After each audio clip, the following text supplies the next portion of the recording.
When you see other nations on how they run their affairs, the constitutional democracies across the world, some of the democracies, Mr. Speaker, their president have powers to issue executive orders on what should be done with immediate effect so that things can change within a society. Most of the members in this House, they represent extremely marginalized areas. In terms of a constituency which is 771 square kilometers in a semi-arid area, and it has only 38 kilometers of road from 1963 up to now. In terms of water connection in the household in that constituency, it is less than 20% of the household. In terms of power connectivity, in the household of that society where even about 4 the dams which generate power in this country come from, the power connectivity of the household is less than 25%. The agroecological zone of the same constituency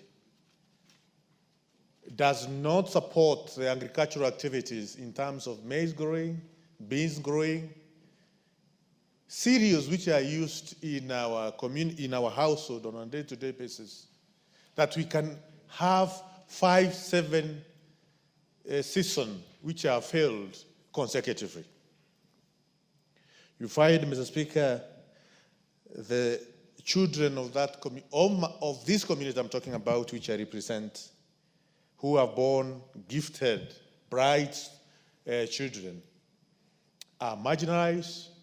They don't have an opportunity as the rest of the children in the Republic of Kenya to grow in an environment which they can utilize their full potential. And we sit here, Honorable Speaker, to discuss a bill on how some of these things can be achieved in different communities of our society, of our nation. When we have an administration which can wake up and decide moving forward, this is how the monies of this nation are going to be allocated, are going to be utilized, spent in the most prudent way to ensure those who have been marginalized for many years are able to have a rebirth on the social amenities which are provided in other parts of the country. Mr. Speaker, I don't think that we seriously need an equalization fund bill, law, so that we can be able to achieve some of these things. I think we have the necessary institutions.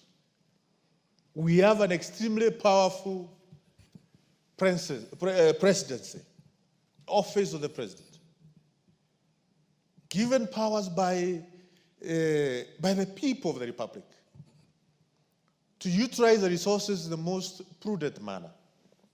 Remember, Mr. Speaker, the budget which is forwarded in this House by the executive, we can only change it to a certain percentage.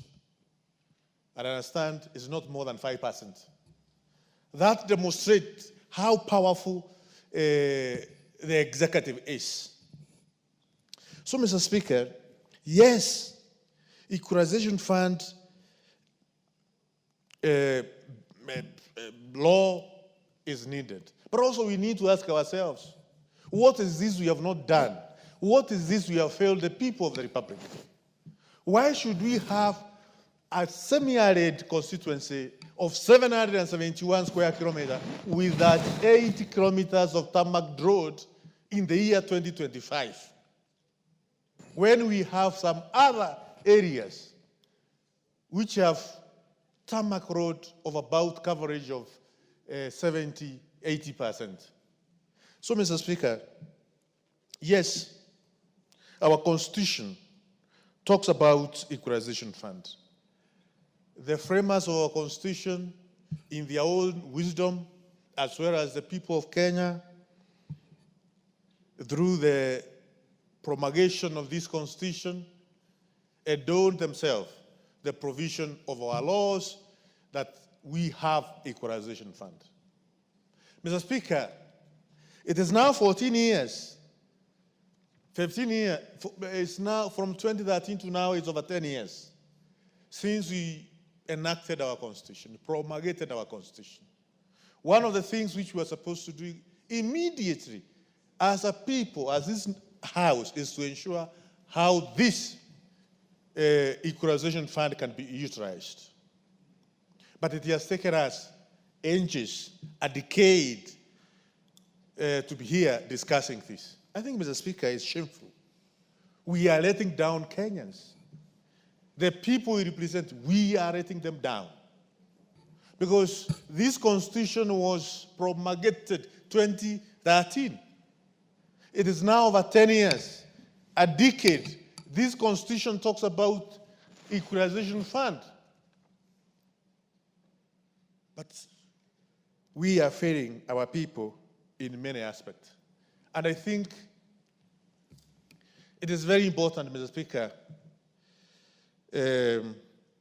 we put up we up our game as a house, as a leadership, as an administration.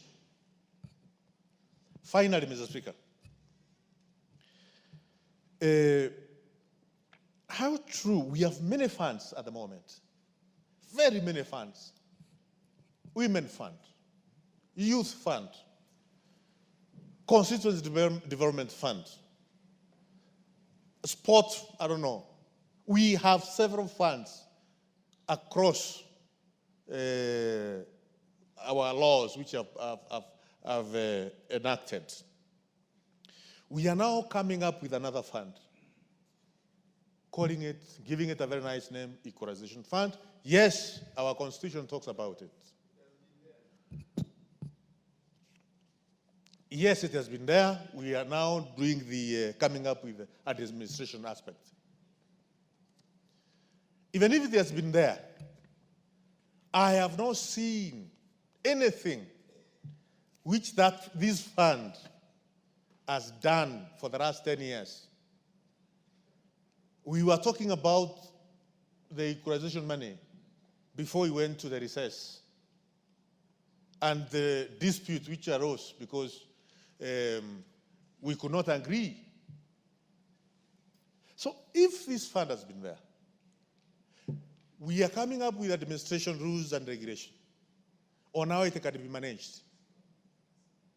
We have other funds which have also been there.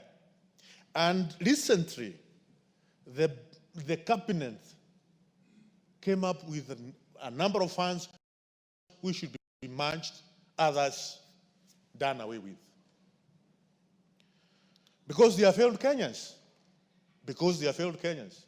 So we should ensure, as we come up with this administration bid as far as the equalization fund is concerned, it will not go down as another fund which is failing Kenyans. Mr. Speaker, sometimes I feel disappointed on how we run the affairs of this nation. But I know a day is coming when we will get it right. And I know, Mr. Speaker, the President of the nation is doing all what he can be able to do to get it right. But if need,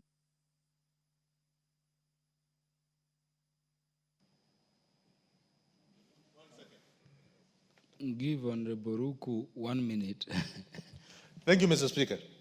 If need be, let's start seeing executive orders which can go a long way in ensuring the communities which have been marginalized over the years, water is there, electricity connectivity is there,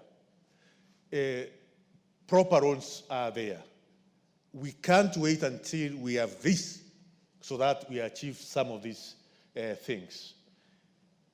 This administration can be able to achieve that. Let's see it being implemented, Mr. Speaker. Thank you, Mr. Speaker.